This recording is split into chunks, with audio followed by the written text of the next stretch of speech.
सुप्रभातम सर्वेभ्यो नमो नमः। सर्वेषां स्वागतम। मम नाम पंकज मिश्रा अस्ति। सहायक अध्यापकः संस्कृत विभागः महात्मा गांधी शिक्षण संस्थानं दरभंगा। अद्य अहं भवतां समक्षे कक्षा षष्ठा विषयः संस्कृत व्याकरणं प्रकरणं गुणसन्धिः इति विषयमधिकृत्य पाठयितुम् उपस्थितोऽस्मि। अद्य सन्धि अध्ययनस्य नवः दिवसः अस्ति।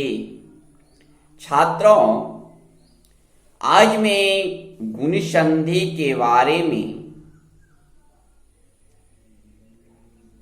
जब अ प्लस री ये दोनों मिलता है तो कैसे किसी शब्द में परिवर्तित हो जाता है,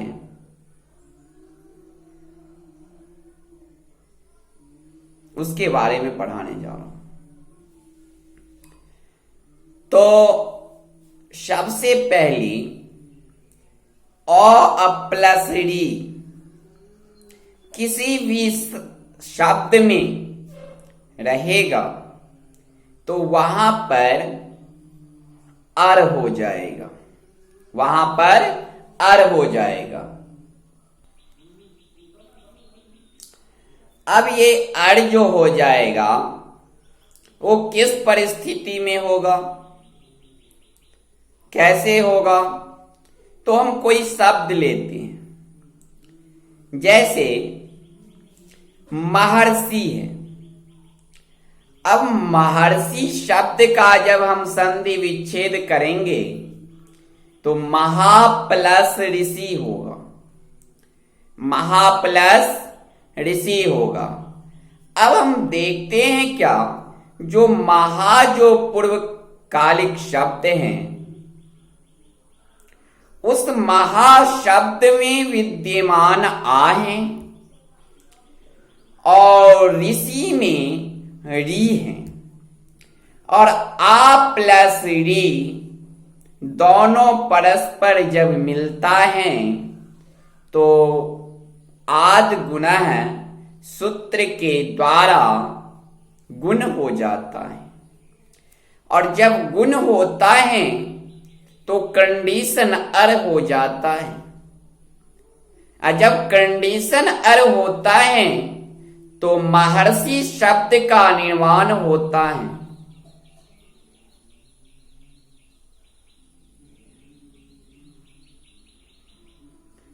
इसी तरह हम दूसरा शब्द लेते हैं पिनोरु।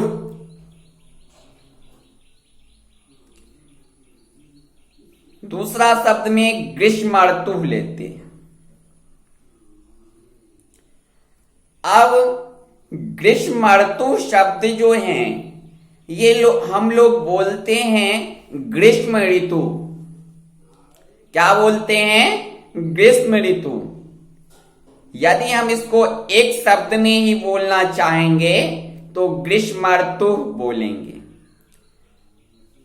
ग्रीष्म ऋतु बोलने से और ग्रीष्म ऋतु बोलने से ग्रीष्म ऋतु शब्द जो हैं वो व्याकरणीय शब्द हैं, और ग्रीष्म ऋतु जो हैं वो एक क्षेत्रीय शब्द है। तो ग्रीष्म ऋतु शब्द को बोलने से सामने वाले को पता चलता है कि व्याकरण की जान है। अब ये ग्रीष्म ऋतु शब्द का निर्माण कैसे हुआ? जब हम ग्रीष्म ऋतु शब्द का संधि विच्छेद करते हैं तो ग्रीष्म प्लस ऋतु इस तरह का होता है। अब हम देखते हैं कि ग्रीष्म शब्द में विद्यमान अ है। ऋतु शब्द में री है और दोनों परस्पर जब मिला है तो अर बन गया है। और जब अर बना है तो ग्रीष्म ऋतु शब्द का निर्माण हुआ है। उसी तरह वसंत ऋतु, इसका जब संधि विच्छेद करेंगे तो वसंत प्लस ऋतु, वसंत में विद्यमान अ है और ऋतु शब्द में री है। और प्लस री का जब गुण हुआ है तो अर बन गया है और वसंत ऋतु शब्द का निर्माण हुआ है। वैसे वर्षा ऋतु, वर्षा प्लस ऋतु, अब वर्षा शब्द में विद्यमान आ है और ऋतु शब्द में री है। जब आ प्लस री का गुण हुआ है तो अर बन गया और अर बन गया तो वर्षा ऋतु शब्द का निर्माण हुआ है। उसी तरह तवलकार शब्द है। जब तवलकार शब्द का हम संधि विच्छेद करेंगे तो तव प्लस लृकार शब्द बनता है। अब तव प्लस लृकार में तव में विद्यमान अ है और लृकार में लृ शब्द है और अ प्लस लृ का जब गुण होता है तो अल आदेश होता है और जब अल आदेश होता है तो तवलकार शब्द का निर्माण होता है। अब शंका है क्या, जो अ के बाद ई आने पर ए ही क्यों हो जाता है? तो समाधान है इसका, क्योंकि अदेंड गुना सूत्र में, अदेंड गुना सूत्र से अ ए ओ ये तीन वर्ण की गुण संज्ञक है, ये तीन वर्ण ही गुण संज्ञक हैं। इसलिए अ का उच्चारण स्थान है कंठ और ई का उच्चारण स्थान है तालु। इसलिए अ प्लस ई ए हुआ, क्योंकि ए का उच्चारण स्थान कंठ और तालु है। ए दैतो कंठ तालु। दूसरा शंका है क्या, जो अ के बाद उ आने पर ओ ही क्यों होता है? तो चूंकि गुण संज्ञक वर्ण तीन ही होते हैं अ ए ओ, हमेशा सदैव ध्यान रखना है क्या, गुण संज्ञक वर्ण जो है वो तीन ही होता है अ ए ओ।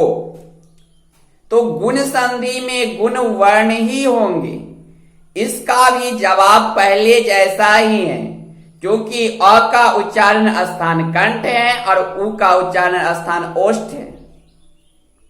इसीलिए अ उ ओ होगा और ओ का उच्चारण स्थान कंठ और ओष्ठ है। ओ दैतो कंठोष्ठम। इसी प्रकार अ प्लस री के बाद अ होगा। अ गुण वर्ण है, परंतु एक सूत्र है उड़न रप्रा, जो कहता है कि यदि री या लृ के स्थान पर अ ई उ आदेश होगा तो रेफ या लकार के साथ होगा। अतः यहां जो अ प्लस री के स्थान पर अ आदेश है पर रेफ के साथ मिलकर अर हो जाएगा। इसी प्रकार अ प्लस लृ अल हो जाएगा। धन्यवाद छात्रों, आज का क्लास में यही समापन करता हूं। नेक्स्ट क्लास में हम वृद्धि संधि के बारे में पढ़ाएंगे।